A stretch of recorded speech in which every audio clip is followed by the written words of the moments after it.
ये कहानी है दो प्यारे दोस्त चिड़िया और कौवा की जो दोस्ती की मिसाल बने। एक समय की बात है, एक सुंदर जंगल में एक चिड़िया रहती थी। वो जंगल की ऊंची ऊंची टहनियों पर बैठकर सुख शांति से अपना समय बिताती थी। वो जंगल की बहुत सुंदर चिड़िया थी जो हमेशा खुश रहती थी। उसका एक खास दोस्त, एक होशियार कौवा था। कौवा जंगल के सबसे बुद्धिमान पक्षियों में से एक था और उसे जंगल के सभी पक्षियों से बहुत प्यार था। एक दिन चिड़िया ने कौवे को देखकर कहा, कौवे भैया, तुमने मुझसे दोस्ती क्यों की? तुम मेरे साथ क्यों बैठे हो? मैं तो बस एक छोटी सी चिड़िया हूँ, तुम मुझसे बड़े और अनुभवी हो, तुम तो ऊंचे ऊंचे जंगलों में घूमते हो जो मेरी उड़ान से बेहतर हैं। कौवा ने मुस्कुराते हुए कहा, दोस्ती में ऊंचा नीचा कोई नहीं होता चिड़िया। हम सभी एक ही जंगल के राजा रानी हैं और हमें इस जंगल में साथ मिलकर रहना चाहिए।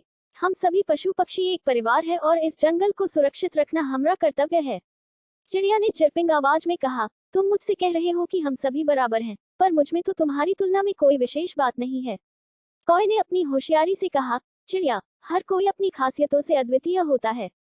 तुम आसमान में उड़ सकती हो और ची ची ची कर सकती हो, जो कोई भी नहीं कर सकता। मेरी बात सुनो, हमें आपसी मदद करनी चाहिए, नकली दोस्ती करने की बजाय। चिड़िया ने सोचा और कहा, तुम सही कह रहे हो कौवे भैया, हमें आपसी मदद करनी चाहिए। इसके बाद चिड़िया और कौवे ने मिलकर जंगल में बहुत सी समस्याओं का हल निकाला।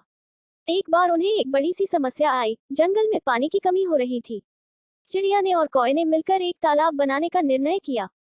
वे सभी जंगलवासी मिले और मिलकर काम करने लगे। उनकी मेहनत से तालाब बन गया और जंगल में पुनः हरियाली बढ़ी।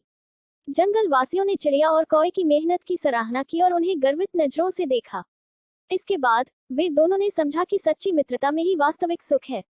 चिड़िया ने कहा, कौवे भैया, आपका हमेशा सहारा चाहिए। हम सभी को एक दूसरे की मदद करनी चाहिए ताकि हम सभी एक सुखी और शांत जंगल में रह सकें। कौवे ने हंसते हुए कहा, हाँ चिड़िया, इसमें कोई संदेह नहीं है। मित्रता में ही असली सौभाग्य है। इस तरह चिड़िया और कौवा ने जंगल में मित्रता और सहायता की मिसाल प्रस्तुत की। उनकी इस कहानी से हमें यह सीखने को मिलता है कि सच्ची मित्रता में एक दूसरे की मदद करना और साथी बनकर काम